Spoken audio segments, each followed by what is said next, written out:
మూడు ముళ్ళ బంధం episode 153. Hi friends, Vaishnavi Vikram ఇద్దరు కలిసుండడం మీకు ఇష్టం లేదా? ఒక్కరు కూడా కామెంట్ చేయడం లేదు. సర్లే చూద్దాం, వీడియోలోకి వెళ్ళిపోదాం. సరే ఈ పూటకి ఇంకా డిస్టర్బ్ చెయ్యనులే అని అనగానే, అంటే మళ్ళీ ఈవినింగ్ డిస్టర్బ్ చేస్తావా అని అంటుంది వైష్ణవి. అరే రాక్షసి, భార్యాభర్తల మధ్య ఇలాంటి సరదాలు లేకపోతే వాళ్ళ అన్యోన్య దాంపత్యం ఎలా ఉంటుంది చెప్పు? ప్రతి భార్యాభర్తల మధ్య అలకలు, కోపాలు, బుజ్జగింపులు అన్నీ ఉండాలి. అలా ఉంటేనే ఆ బంధం అనేది ఇంకా బలపడుతుంది. అంతేకాకుండా ఎప్పుడు సంతోషంగానే ఉండాలి లేదా ఎప్పుడు బాధగా ఒకే ఎమోషన్ మెయింటైన్ చేయాలి అంటే ఆ బంధం చప్పగా ఉంటుంది. బంధంలో అన్ని ఎమోషన్స్ క్యారీ చేయాలి, అర్థమైందా అని అంటాడు విక్రమ్. బాబు మహానుభావ, నువ్వు చెప్పే జ్ఞానోదయ సూత్రాలు నేను తీరిక చేసుకుని తర్వాత వింటాను. ఇప్పుడు నాకు ఆకలి వేస్తుంది, ఇప్పటికైనా వస్తావా అని అడుగుతుంది వైష్ణవి. అప్పుడప్పుడు మనలో ఉన్న టాలెంట్ ఇలా బయటపడుతూ ఉంటుంది, నువ్వు దాన్ని బాగా ఉపయోగించుకో అని నవ్వుతూ అంటాడు విక్రమ్.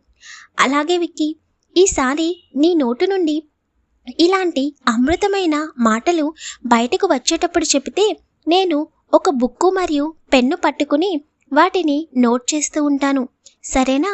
రేపు మనకి పుట్టబోయే పిల్లలకి మీ డాడీ నోటి నుండి వచ్చిన జ్ఞానోదయ సూత్రాలు అని చెప్పి నేర్పిస్తాను, సరేనా అని నవ్వుతూ అంటుంది. వైష్ణవి, అన్నీ బాగానే ఉన్నాయి కానీ పిల్లలన్నావు చూడు, దానికోసం చాలా కష్టపడాలి.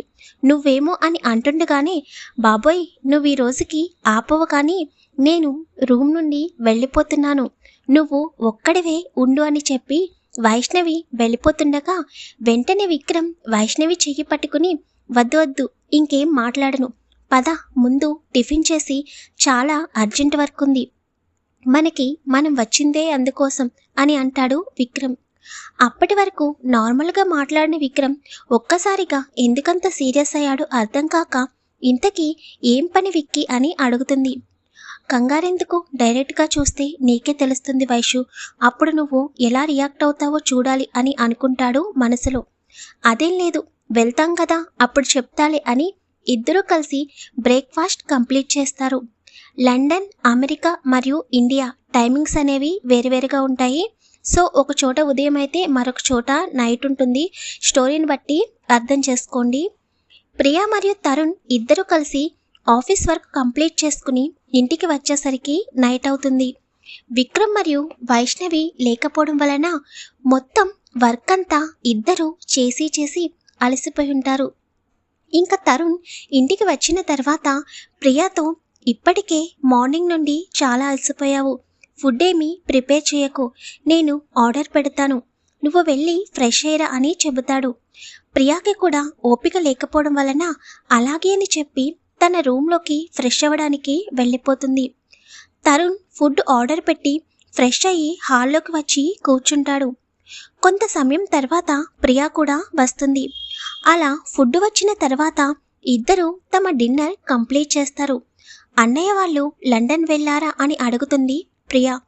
సేఫ్గా రీచ్ అయ్యారు అని తరుణ్ చెప్పగానే, అవునా, సరే అయితే నేను పడుకుంటాను అని అంటుంది. తరుణ్ ప్రియాకి గుడ్ నైట్ చెప్పేసి మళ్ళీ ల్యాప్టాప్ ఓపెన్ చేసి వర్క్ చేయడానికి రెడీ అవుతాడు. మళ్ళీ ఏం చేస్తున్నారు మీరు అని అడుగుతుంది ప్రియా. కొంచెం పెండింగ్ వర్క్ ఉంది ప్రియా, నువ్వు వెళ్ళి పడుకో, కంప్లీట్ అయిపోగానే నేను పడుకుంటాను అని చెబుతాడు. ప్రియా రూమ్లోకి వెళ్తుండగా తన మొబైల్ రింగ్ అవుతుంది. తరుణ్ టైం చూసేసరికి అప్పటికే 10 అవుతుంది. ఈ టైంలో ఎవరై ఉంటారు అని అనుకుంటూ ఉండగానే ప్రియా, చెప్పు సాగర్ అని అంటుంది. అంతే, ఒక్కసారిగా వర్క్ చేస్తున్న తరుణ్ ఆగిపోయి ప్రియా వైపు చూస్తాడు. ప్రియా అప్పటికే రూమ్లోకి వెళ్ళిపోతుంది. అసలు నేను ఇంతలా నా ఫీలింగ్స్ చెబుతున్నా కూడా ఇంకా వాడితో మాట్లాడుతుంది ప్రియా. వాడి మాటల్ని బట్టి చూస్తుంటే అంత మంచివాడిలాగా అనిపించడం లేదు.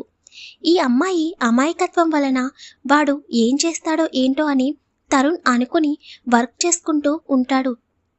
కానీ ఎంత చేద్దామన్నా కూడా ప్రియా వాడితో ఏం మాట్లాడుతుందో అని ఆలోచనలోకి వెళ్ళిపోయి ఇంకా హాల్లో నుండి ప్రియా రూమ్లోకి వెళతాడు. ప్రియ అప్పటికి కూడా సాగర్తో ఫోన్లో మాట్లాడుతూ ఉంటుంటే వెంటనే తరుణ్ ప్రియా దగ్గరికి వెళ్ళి తన చేతిలో ఉన్న ఫోన్ తీసేసుకుని స్విచ్ ఆఫ్ చేసేస్తాడు. తరుణ్ అంత సడన్గా వచ్చి ఫోన్ తీసుకునేసరికి ప్రియా ముందుగా షాక్ అయ్యి తర్వాత ఏంటి నువ్వు ఫోన్ మాట్లాడుతుంటే చేతిలో నుండి ఫోన్ లాగేసుకున్నావు అని సీరియస్గా అంటుంది. చూడు, నువ్వు ఎవరితో అయినా మాట్లాడు, కానీ ఆ సాగర్ గాడితో అస్సలు మాట్లాడుకు. వాడి మంచివాడు కాదని నాకు అనిపిస్తుంది అని అంటాడు. నువ్వు ఎప్పుడు ఇంతేనా? ఎదుటివారి ఫీలింగ్స్ అర్థం చేసుకోవా? అయినా తను నాకు 2 years నుండి తెలుసు. తను ఎలాంటివాడో నాకు తెలియదా అని అంటుంది ప్రియా. అవునవును, నీకు ఎవరు ఎలాంటివారో ఒకసారి మాట్లాడితేనే అర్థం చేసుకుంటావుగా అని వెటకారంగా అంటాడు తరుణ్. చూడండి, ఇప్పుడు మీతో గొడవపడే ఓపిక నాకు లేదు. ముందు రూమ్లో నుండి బయటకు వెళ్ళండి. అసలు ప్రతిసారి నా రూమ్లోకి ఎందుకు వస్తున్నావు నువ్వు అని అడుగుతుంది. బావ వెళ్ళేటప్పుడు నీ బాధ్యత నాది అని చెప్పి వెళ్ళాడు.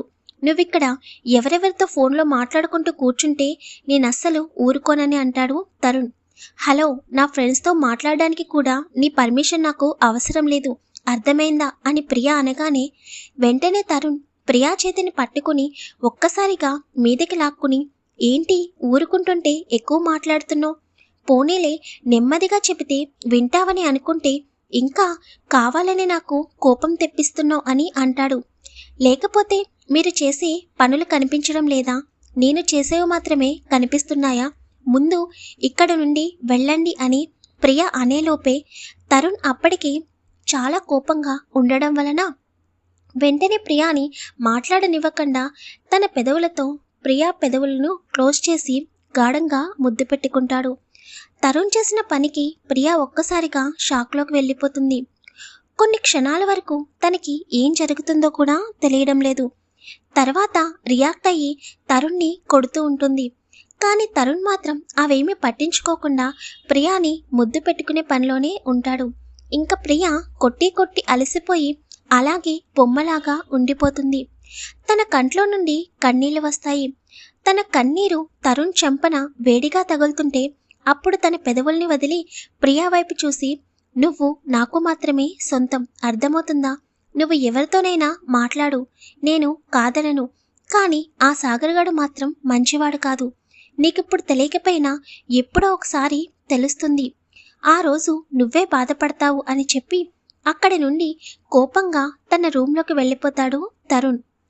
ప్రియా అయితే అలాగే బొమ్మలాగా బెడ్పై కూర్చునిపోతుంది.